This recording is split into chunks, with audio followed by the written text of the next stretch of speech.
Well, I love the fact that you made reference to time because that brings us to Timelord, who's someone I know that you certainly like some of what you've seen out of him, and a lot of Celtics fans have as well. Is it time for us to get more Timelord than the 15, 20 minutes that we seem to be getting from him? Yeah, certainly I would like to see him play more, but I'm not the one pulling the trigger on the lineups. And that young man to me is so captivating. One thing that I always happens to me in the middle of a game is my eyes always drift towards somebody. And it may be different people on different nights, but for the Celtics, I find myself watching this guy when he is sprinting end to end, when he is rotating defensively and sending shots back.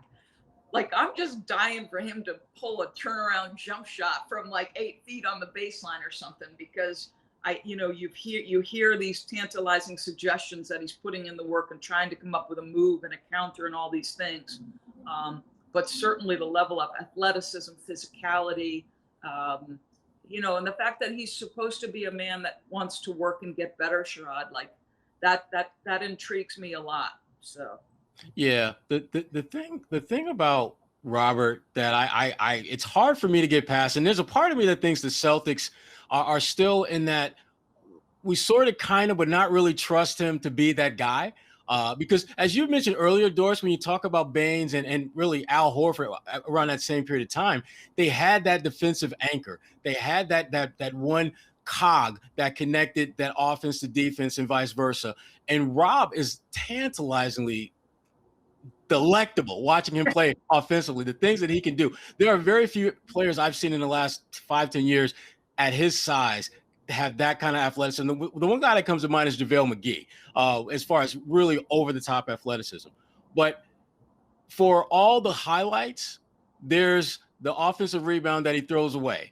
There's the, takes one too many dribbles that leads to a turnover. There's being out of position defensively. There's not communicating. There's all those little things that seem to, it gives the Celtics justification for not necessarily giving him the keys to the defense, but I think they need him to be that guy if they're ever going to be able to chip away at those top three teams that you were talking about earlier. Yeah, well, so here's the coaches navigate, right? And especially a team that was below 500 for a stretch of time that has really kind of underperformed. You can feel the pressure on the Boston Celtics, right? It's almost something you could reach out and touch as, they're dropping games and, Kemba got out of the gate slowly and all of those things. And so how do you navigate getting Rob more minutes, more video for him to give you exactly what you talked about, the mistakes, the process of learning NBA rotations and, being strong with the basketball on an offensive board. Don't put it down, don't pull it down, survey the floor, do everything you need to do, but then try to win games. And here's something that's fascinating to me, guys. I go back to a podcast I heard with Woj and Eric Spoelstra and Doc Rivers. This was like 2 years ago, I think, at the start of the season. And it blew me away that both men said to this point, now they're both at that point championship coaches, but they both referenced Sherrod and Kwani. They both referenced that rotations remain one of the most challenging aspects of what they do. Think about that. Championship level coaches still trying to, know who's coming in when, who plays well with whom, who's got it going on this particular night. Do we stretch their minutes out or don't we? I find that aspect fascinating. I know I am in a constant state of learning. I feel like the NBA evolves and moves so fast that I'm always learning. So I can't imagine the challenges on these coaches, really. With that being said, what do you guys think would be the factor that Brad Stevens would consider Rob Williams to be a legitimate starter for his team? Sherrod, you got a thought there? Yeah, I do. I think ultimately, I think Brad's hand is going to be forced. I don't think it's something that Brad is going to come to on his own, because right now they're starting to play better. Rob is looking more comfortable, and they still have him in that 20-ish minutes per game range. But to me, the more telling thing about what's happening is at the end of games when Rob is on the floor. And that's something that Brad has preached all the time about, who starts doesn't matter. It's who's going to close the game out. Who are my closers? Rob is at the point now where he's starting to gain Brad's trust and being a closer. And that, to me, is one of the first steps towards him being a guy that Brad will lean on at the start of games. Tristan Thompson, I think, has done a so-so job. He's looked better lately, but he hasn't been last night versus the Clippers. Yeah, he hasn't been the presence that I think, were looking for this season in the middle. And Daniel Tice, bless his heart. He's going to give you what he gives you all the time. He's very consistent. He gives you a little bit of a stretch big, not like Al Horford, not like Aaron Baines, but he gives you something in that regard. And then Rob is the wild card.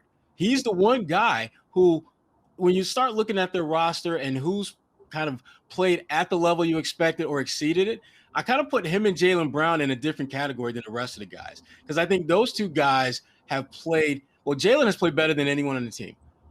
Rob, I think, in terms of improvement from last year to now, is probably right behind Jaylen in that regard. I think it's a matter of when, not if, Brad is going to insert him to the lineup, but I just don't think Brad is comfortable right now doing that.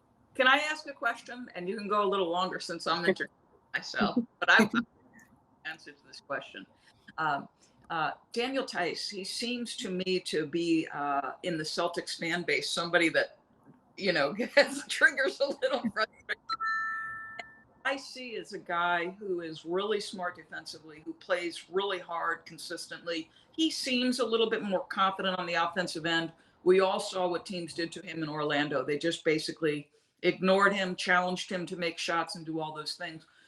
What is it about that guy that can trigger a little bit of frustration? Because I just see a guy who plays hard.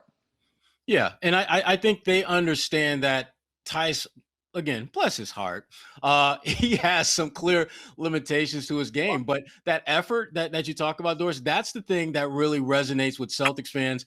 That's the thing that resonates with Danny. That's why when a number of teams, the last couple of years at the trade deadline had interest in Daniel Tice, teams like the New York Knicks, for example, the Celtics rebuffed them quickly, said, no, thanks, we're keeping him. We're not going to include him in any trade talks or deals, because they look at him as someone that they're getting significant bang for their buck with.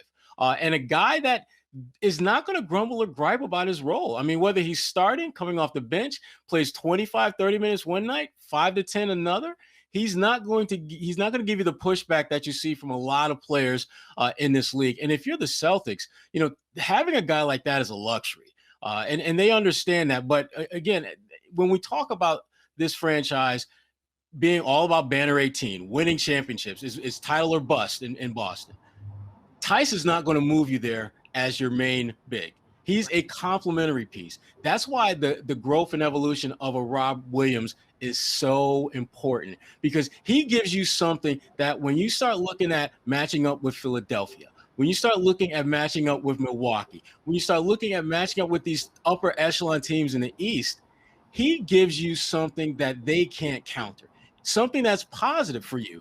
But again, with Rob, it's feast or famine. He can be incredibly engaging and dominant in a very low-key way, or he can be incredibly problematic at either end of the floor. So it's a good conundrum of sorts for the Celtics.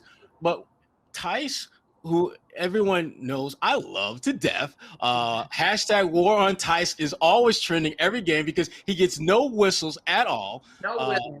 That guy.